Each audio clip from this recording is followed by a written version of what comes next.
They say everything that goes up must come down. In this video, we're going to discuss the 10 things that definitely came down movie-wise in the year 2024. Sit back, relax, and enjoy the 10 worst films of the year 2024. Number 10, Descendants, The Rise of R.E.D. More like the rise of destruction, stupidity, and corny songs. Although the film had a beautiful cameo from Brandy as our beloved Cinderella from the Roger and Hammerstein's edition, this movie lacked a key component needed for it to be successful. By removing Kenny Ortega as the choreographer and director, replacing him with Jennifer Fang as the director was the worst thing that Disney could have done for Descendants. The film stars Kylie Cantrell. She's done a host of things in the High School Musical, yada yada yada, alongside Malia Baker. These two girls lack the pizzazz, the finesse, and the joy needed to accomplish everything that Descendants was built on. The movie lacked consistency, it lacked fun, and it lacked a realistic sense of adventure. There were many moments in the movie where I had to stop, pause, and say to myself, why would they even release this trash on streaming? This was a Disney Plus streaming movie. It brings it home with a score of 57% Rotten Tomatoes, but if you ask me, that's a little bit too much vegetable. Number 9, It Ends With Us. The film focuses on domestic violence and abuse. It's categorized as a romantic drama. The film stars Blake Lively alongside Justin Baldoni, who acts as the director of this film. The film fails because they lack chemistry. The emotional moments needed to make this movie a success were literally sucked dry from this movie. It was very, very predictable. You see a guy out there kicking chairs on a rooftop, and what do? Well, you decide to get with said guy. The film goes through a series of ups and downs that just leaves you unsatisfied. I also felt like it didn't give enough homage to women who go through real domestic abuse and violence, but rather it portrayed her as someone in this movie as naive and gullible. It's no wonder that with a score of 55% Rotten Tomatoes, she is suing this guy in real life for sexual harassment. Number 8, Godzilla X Kong. It should have been Godzilla Y Kong. The film focuses on the fact that these two mighty titans need to band together in order to defeat the forces of evil that is coming towards mankind. With a score of 54% Rotten Tomatoes, we can definitely say that this movie was one that should not have been released in theaters. Maybe like a VHS tape or something like that. The film stars Rebecca Hall alongside supporting actor Brian Tyree Henry. Terrible combo. I don't know why they brought Brian Tyree into this film. He does nothing for the movie other than complain, whine, show a cringy sense of fear, an unbelievable sense of drama, and it makes the movie drag in essence. This movie had the potential to do so much more if you would have built better on the story. But because we feel nothing for the story after we leave the theater, this movie definitely takes home number 8 in connection with being the top worst movie of 2024. Number 7. Here we go. Or should I say, here we go. Here. The movie stars Tom Hanks and Robin Wright, directed by Robert Zemeckis.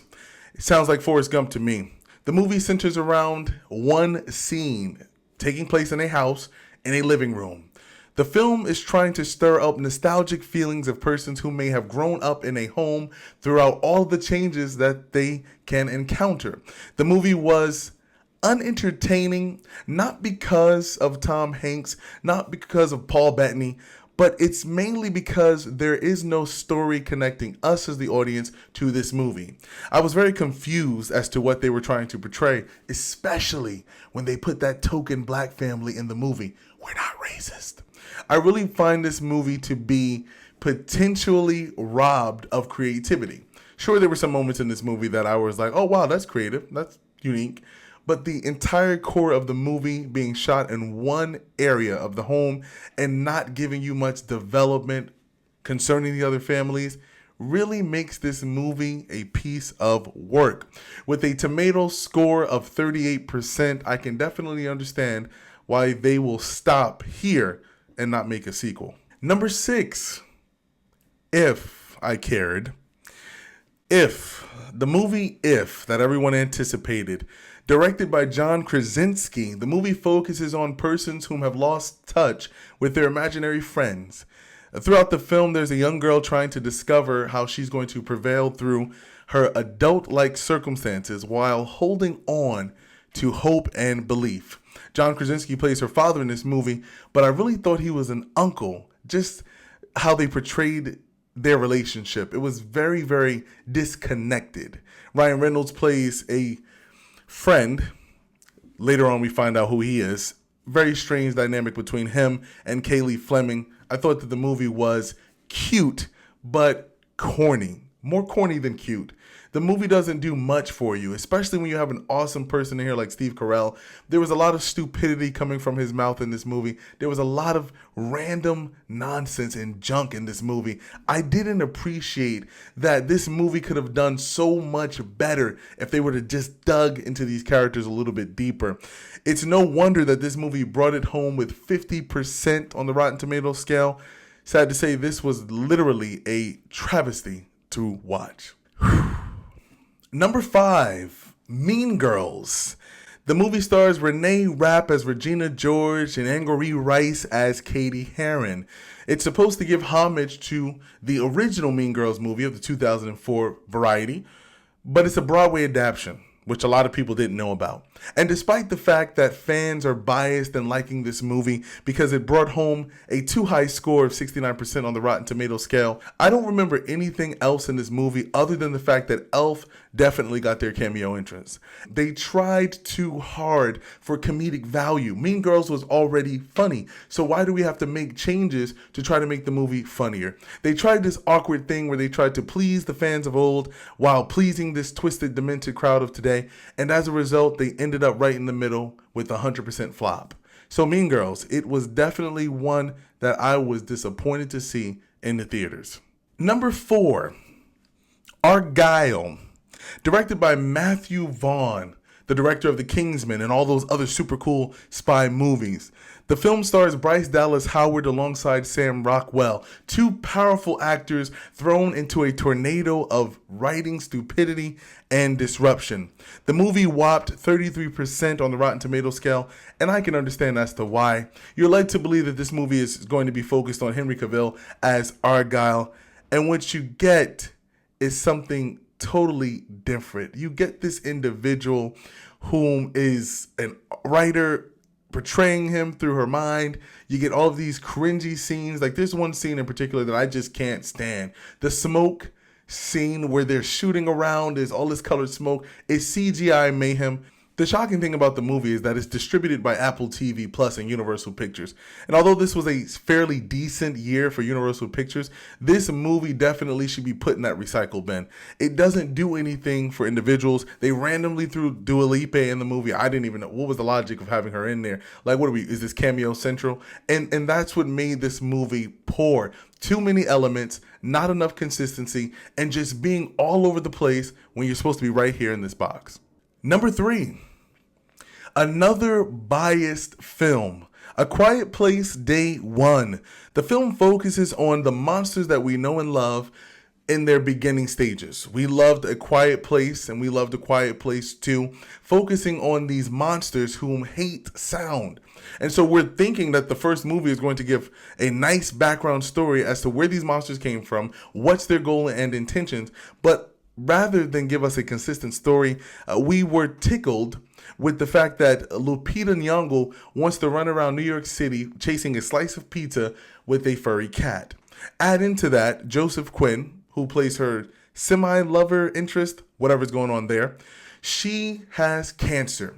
Why in the world would you give a character cancer whom is literally running for her life from predators? That doesn't make sense. Just don't give her cancer, because now we don't know what's going to happen. Like, is she going to die from the cancer, or is she going to get murdered?